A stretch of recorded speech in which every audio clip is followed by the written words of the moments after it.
This is day 220. The difference between complacency and contentment.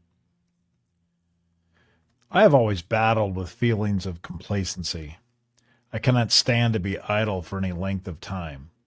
I am constantly relentless, always feeling like I need to be doing something to improve, to make progress.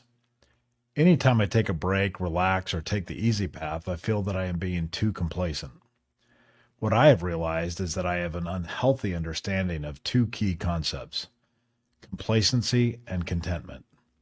Complacency is defined as a feeling of smug or uncritical satisfaction with oneself or one's achievements, often accompanied by a lack of awareness of potential dangers or deficiency.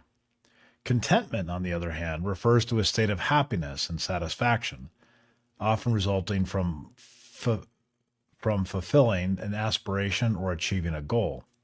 While complacency implies a passive, perhaps lazy acceptance of the status quo, contentment denotes an active appreciation and acknowledgment of genuine accomplishment. For example, consider a person who has trained diligently to run a marathon.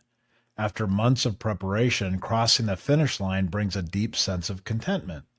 They take time afterward to enjoy and savor the achievement, reflecting proudly on their hard work and determination.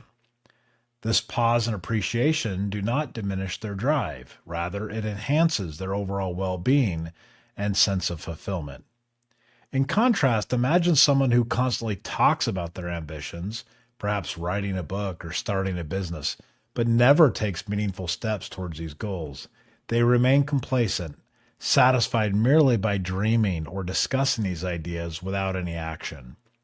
As the years pass, they realize they have achieved nothing significant due to their complacent attitude. This distinction became particularly evident during my experience backpacking a few summers ago.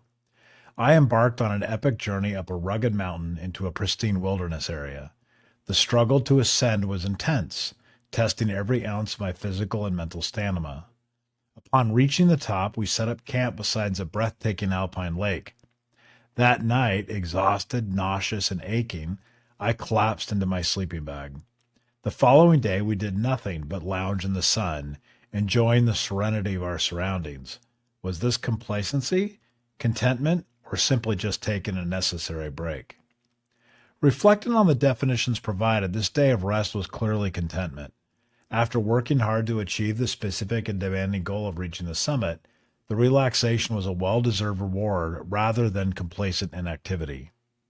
Complacency would have been stopping halfway at the mountain, content to never push further, accepting mediocrity without striving for greater heights. Understanding the difference between complacency and contentment becomes simpler when you clearly define and grasp your goals, making them reasonable yet ambitious enough to stretch your capabilities. On the mountain, the goal was straightforward: reach the top. Life, however, rarely offers such clarity. Setting achievable yet challenging goals helps define moments where you can rightfully pause, reflect, and enjoy your accomplishments. Previously, I viewed realistic targets as signs of complacency.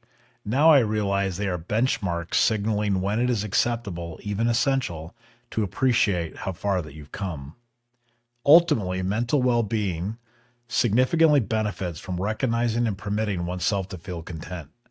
Constant dissatisfaction or relentless self-criticism can lead to burnout, anxiety, and a perpetual sense of inadequacy. Learning to distinguish complacency from genuine contentment is crucial. It allows you to pursue ambitious goals without sacrificing peace of mind, ensuring you maintain balance, resilience, and emotional health throughout your entire journey.